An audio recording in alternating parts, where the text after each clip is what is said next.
मैंने इस साल यूपीएससी में 142nd रैंक सिक्योर किया है। मेरी स्कूलिंग जो है वो यवतमाल महाराष्ट्र से ही हुई है। प्राइमरी मेरी जो है वो जफरनगर की ज़िला परिषद स्कूल से कंप्लीट हुई है। उसके बाद हाई स्कूल मैंने गवर्नमेंट कॉलेज से अपनी कंप्लीट की है। ग्रेजुएशन जो है वो मैंने पुणे के आज़म कैंपस से अपनी कंप्लीट की थी बीएससी मैथमेटिक्स में। 12th के बाद ही मैंने ये डिसाइड कर लिया था कि मुझे यूपीएससी करनी है। इंस्पिरेशन इसकी मुझे अपने मामू के थ्रू मिली, जो सेवा एनजीओ के सेक्रेटरी है। उन्होंने मुझे जो है वो इंट्रोड्यूस करवाया कि एक आईएएस ऑफिसर होता क्या है, उसके लिए आपको किस तरीके से प्रिपरेशन करनी है, ये सब चीज़ें। तो मैंने वहाँ से डिसाइड कर लिया था कि मुझे अब यूपीएससी करनी है। तो फिर ग्रेजुएशन के फ़ौरन बाद ही जो है वो मैंने अपनी प्रिपरेशन स्टार्ट कर दी थी यूपीएससी के लिए।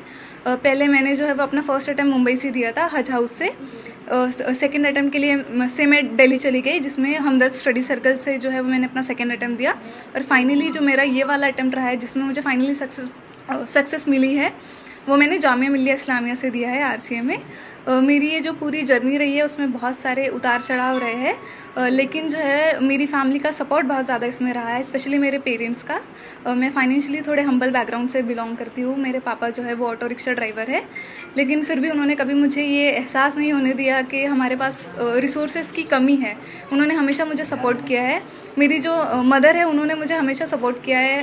कहीं ना कहीं मैं जो एक पेट्रियार्कल सोसाइटी से बिलोंग करती हूँ, इसके बावजूद भी कभी मेरे पेरेंट्स ने मुझे ऐसा महसूस नहीं होने दिया कि तुम लड़की हो, तुम ये नहीं कर सकती। उन पे दूसरों का भी प्रेशर था, फिर भी उन्होंने इस प्रेशर को हैंडल करते हुए मुझे सपोर्ट किया है। मेरी पूरी फैमिली, फ्रेंड्स, टीचर्स, सब ने मुझे इस जर्नी में जो है वो बहुत ज़्यादा सपोर्ट किया है। मैं अपनी प्रिपरेशन की बात करूँ तो ये मेरा 4th अटैम्प्ट था, तो इससे आप अंदाज़ा लगा सकते हैं कि जर्नी बहुत ज़्यादा डिफिकल्ट रही है। फेलियर्स बहुत सारे आए हैं इसमें, लेकिन मैंने इस जर्नी में एक चीज़ सीखी है कि आपको पेशेंस और कंसिस्टेंसी जो है वो कभी इन दोनों चीज़ों का साथ नहीं छोड़ना है। ये दोनों चीज़ें ही है जो आपको जो है वो आपकी डेस्टिनेशन तक पहुंचा सकती है। आपके पास फेलियर्स आएंगे, बहुत सारे आएंगे, लेकिन आपको उन फेलियर्स से सीखना है कि आपकी गलती कहाँ हो रही है और आगे बढ़ना है। जो आने वाली पीढ़ी है, नए बच्चे हैं जो ये सोचते हैं कि कैसे मुकाम तक पहुंचना है, तो उनके लिए क्या सलाह देना चाहिए? मैं यही कहना चाहूँगी कि आप कभी ये मत सोचें कि आपने जो सपना देखा है वो पूरा होगा या नहीं।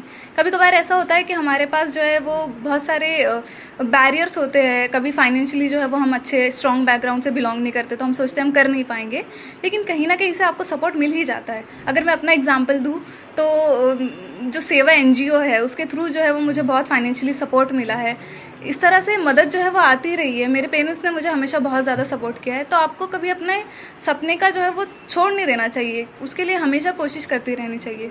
और फेलियर्स चाहे जितने भी आए, आपको कभी उनसे डरना नहीं है। उसको एक सबक की तरह लेना है कि इससे आप कुछ सीख रहे हो, कुछ इम्प्रूव करने की आपके पास एक अपॉर्चुनिटी है, जिसको आप जो है वो अपनी लाइफ में अप्लाई करके आगे बढ़ सकते हो। जिला परिषद के स्कूल है, उसमें भी उर्दू मीडियम है। ऐसी परिस्थिति में हमेशा लोग सोचते हैं कि बड़े स्कूल होना चाहिए, अंग्रेजी में ही पढ़ना चाहिए, तो क्या लगता है इसमें?